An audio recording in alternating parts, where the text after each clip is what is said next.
The show focused on delivering beneficial information on everything to do with products and services that can improve your life. This is Experts on Call on AM 650. And we're back, and this is Talk About Strata on Experts on Call. I'm Tony Giavento, your host.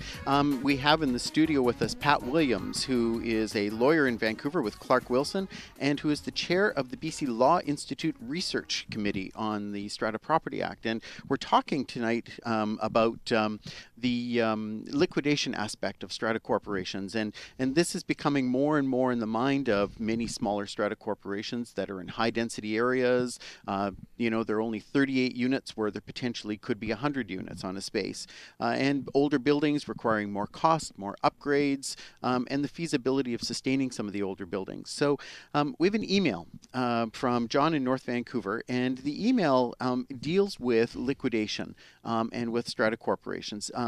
We live in a typical 25-unit older apartment building that is 35 years old.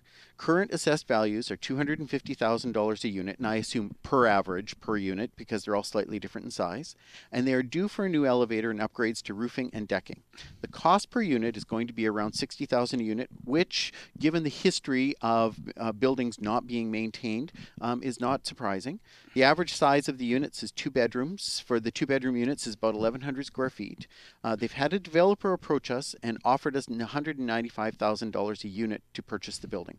Several owners are advocating that rather than repair the units, we consider the sale. However, 4 owners who purchased in the last 5 years at the height of the market, and several have mortgages over $210,000. So, they've got a number of questions. But the first question is, and this goes back, Pat, to the charge holders. If they're successful in getting a unanimous vote, what happens to those people who have mortgages that are higher than the value that they do a sellout for? Well, a mortgage is a contract. And it's a contract in which someone has agreed that they will pay a mortgage company a certain amount of money. So all the mortgage is security for the debt. So just because this is sold and you get $195,000 per unit doesn't necessarily mean that the mortgage is paid off. It could mean that an owner who has a mortgage of $210,000 would still owe $15,000 on that owner's mortgage. In other words, they would get $195,000 for their unit. They have a $210,000 mortgage, so $15,000 is going to be remaining. The mortgage company may agree not to ask for the $15,000, but as long as a person is paying their mortgage on time, I guess the rhetorical question is, why would a mortgage company agree with that? Right. Usually when you've got foreclosures, it's because people cannot pay their mortgage.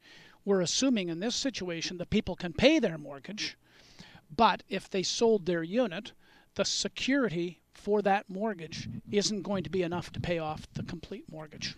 Well, and we have a problem with older buildings where buyers bought into the height of the market, where they bought, maybe paid $300,000 for a unit, which is now has an assessed value of $275,000, and because the building is aging and the value, of course, has not been maintained, and now they're faced with the $60,000 special levy. So we have this problem that's rising now in the industry, where we have some individuals who simply have no credit left to borrow money. So if they don't sell the unit, what will end up happening is they won't be able to pay the special levy for the repairs that need to be done, which ends up in a foreclosure for the bank in any case.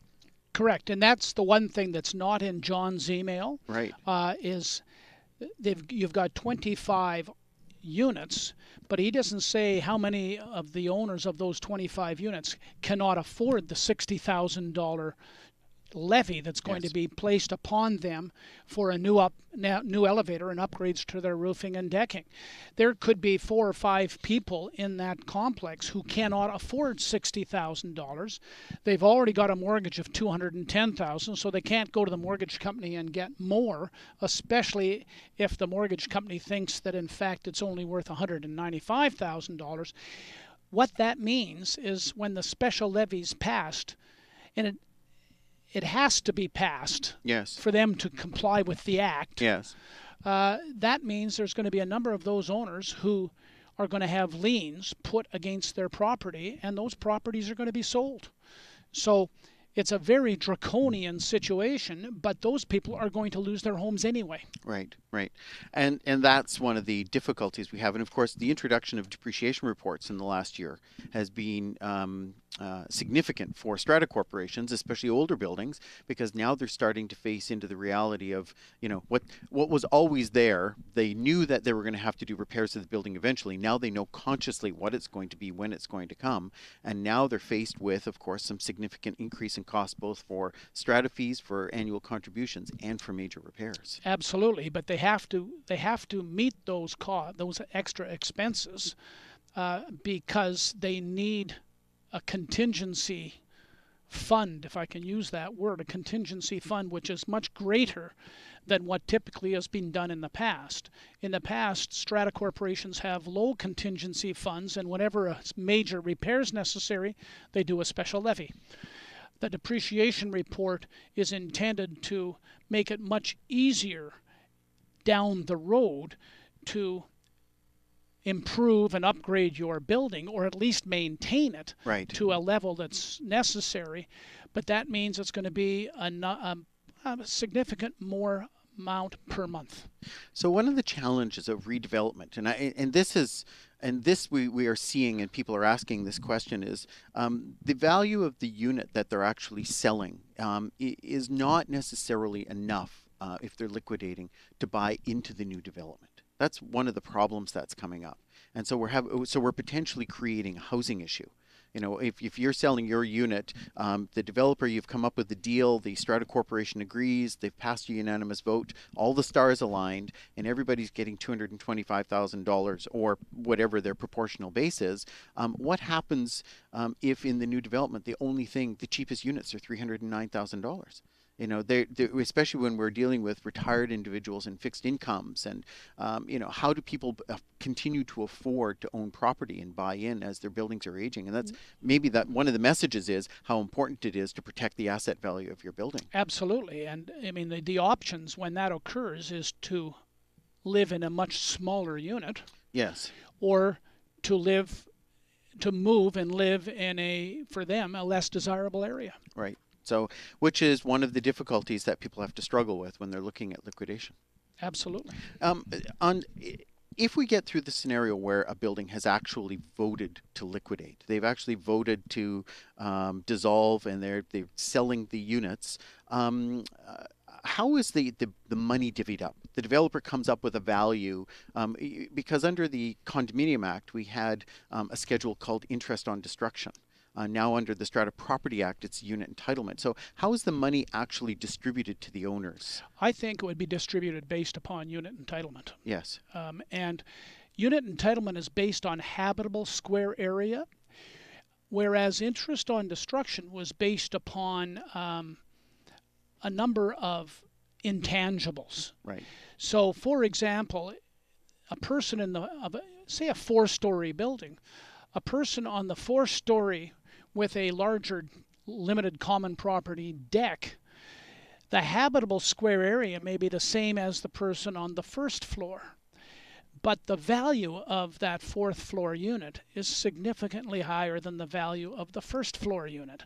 And so if that owner of the 4th floor unit is since that owner is one of those people who has to vote in favor, they may say, I'm not going to vote in favor unless I get significantly more than my friend neighbor on the 1st floor. Yes, yes. That creates problems in and of itself, because those people who don't think they're going to get enough money when comparing it to the other units in the same building are then going to vote no. So one of the options for a developer, of course, is to look at not necessarily the strata corporation liquidating, but the developer just simply going in and buying up all the units and negotiating independently with each of the people in the building, if they can make that happen. When we are seeing that occur, we Yes. know that there are developers out there who are coming in and are making offers to each and every owner, and they figure if they can get enough people agreeing to those offers, eventually they're going to have a significant enough majority of the units to control the process and have the strata terminated and redevelop it. And so if we go down to 80% of the strata, the votes on the schedule of entitlement, then it also makes it easier in that perspective to vote in favor of a termination. So, but how do you prevent? Well, Tony, it makes it easier, but let's assume you're one of the 20% who are Yes. voting no. You can still make an application to the court on the basis that it's significantly unfair and oppressive if, in fact, this termination takes place. And then the court can look at that. So we still have the protection of the courts behind the minority groups in the event that an investor or someone is buying up 81% of the units and basically saying, look, we're not going to repair the buildings anymore. We're just going to force you into a sale at this point. Correct. So it's kind of it's a complicated process, isn't it? It's complicated. It's time consuming and it's expensive. Yeah, no, well, can you imagine for the average consumer in a condominium, they're dealing just with the day-to-day business of the strata, now having to function basically like corporate negotiators. Yes. And you might wonder why the values are low in the existing building, or low enough in the existing building that it doesn't make sense for somebody to redevelop. Or maybe another way of asking the question is, why are the costs to move into the new building so much greater than what the assessed value or the market value of the old unit is? And what we cannot lose sight of is that a lot of these older strata corporations do not comply with code. They do not comply with a number of the bylaws of the municipality in which they're situate. And the reason they're okay is because they exist, and Yes. therefore what we call non-conforming. People like to call it grandfathering, but it's really non-conforming. Right. So that means, okay, if I'm non-conforming, that means I don't have to have sprinklers throughout my building. But if I knock it down and a new one's built and the developer has to get approval and development permits and building permits from the municipality, all of a sudden that sprinkler system's there. Right. The other safety features that are present now were never present 40 years ago. One of the concerns is that if in fact a building is approached by a developer and they say no, how difficult is it going to be for them to continue should the municipality decide that they're going to be a little bit more stringent on some of the non-conforming bases Right. that older building has. Well, and that we're certainly seeing that. That's certainly one of the complications that are arising. And in addition to that, the developer is going to have the costs that are going to be imposed by the municipalities, which are significant. And the community development costs are significant in addition to the regular construction development costs. And so, all of that taken into consideration. It's an interesting discussion. We're going to take a quick break, but when we come back, we're going to talk about the impact of density in areas and demand on property, because we have some properties in places like Abbotsford and Hope that are looking for redevelopment, but there's no density demand. And so the value isn't necessarily there, as opposed to a place at Metrotown or Brentwood Mall, where there is value in the property with respects to redevelopment. I'm Tony Giventu. This is Talk About Strata. If you'd like to reach us by email, it's radio@keypacific.com. Delivering relevant and beneficial consumer information. This is Experts on Call. And there's more still ahead on AM 650.